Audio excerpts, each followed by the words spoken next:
उसकी quality is not as good. उस वो हार्ड वाटर होता है, उसके अंदर कैल्शियम मैग्नीशियम के आयंस हाई कंसेंट्रेशन में हाई अमाउंट में प्रेजेंट होते हैं और presence of these ions in a large amount results in hard water and hardening of water is not good. ये इकोनॉमिकली हमें इफेक्ट करता है, ये हमारी हेल्थ को इफेक्ट करता है, हर वे में इट्स नॉट गुड। इसके बहुत सारे कॉन्स हैं।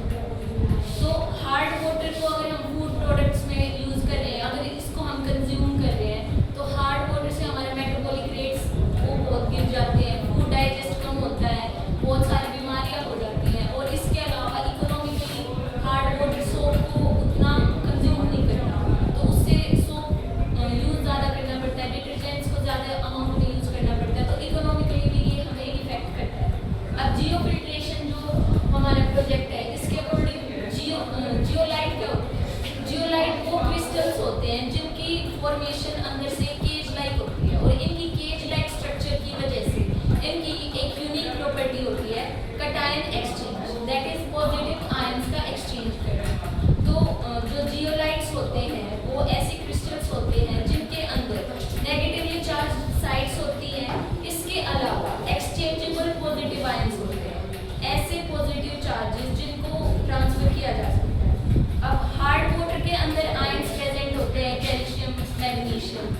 तो जियोलाइट को जब अगर हम हार्ड वाटर को जियोलाइट के बेड से पास कर रहे हैं, तो जियोलाइट जो है वो अपने सोडियम आयंस को, पोटेशियम के आयंस को लूज कर देता है, और जो कैल्शियम और मैग्नीशियम आयंस है उनको अट्रैक्ट कर लेता है, उनके साथ बॉन्ड बना लेता है। तो हार्ड वाटर के अंदर जो कैल्शियम और मैग्नीशियम के आयंस है उनको अपने पास रख लेता है, और जो लूज सॉफ्ट आयंस है उनको आगे जाने देता है, तो जिससे हार्ड वाटर के जो हार्ड आयंस हैं वो पीछे रह जाते हैं and water converts into soft water, तो hard water eventually soft water बन जाता है। अब ये हमने सिर्फ इसी स्पेसिफिक फिल्ट्रेशन मेथड को, इसी वाटर सॉफ्टनिंग मेथड को क्यों यूज किया? जैसे हम सिंथेटिक रेजिन्स के मेथड को यूज कर सकते हैं, लार्ज जो आरओ टैंक्स होते हैं उनको यूज कर सकते हैं, बट वो बाकी जितने सिंथेटिक मेथड्स हैं वो काफ़ी एक्सपेंसिव है और वो रूरल एरियाज में उतने एप्लीकेबल नहीं है। तो ये जो मेथड है वाटर सॉफ्टनिंग का, वो रूरल एरियाज में ज़्यादा एप्लीकेबल है और ये इजीली अवेलेबल है।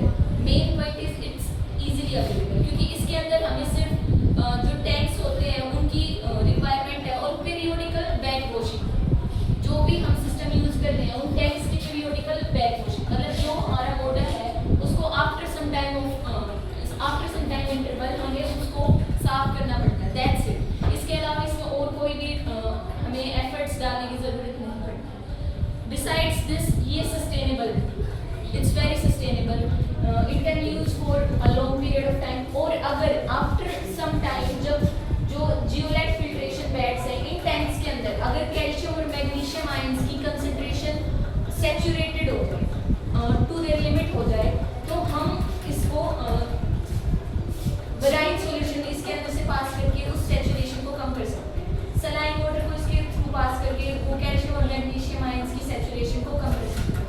सो using these simple methods we can renew the specific model only. तो इसी मॉडल को हम बहुत ज़्यादा लंबे टाइम तक यूज कर सकते हैं। और इसके अलावा हम विलेजेस में क्या कर सकते हैं, वेल से बहुत सारा वाटर एक साथ, डीसी वाटर का यूज करके बहुत सारा वाटर एक साथ निकाल सकते हैं।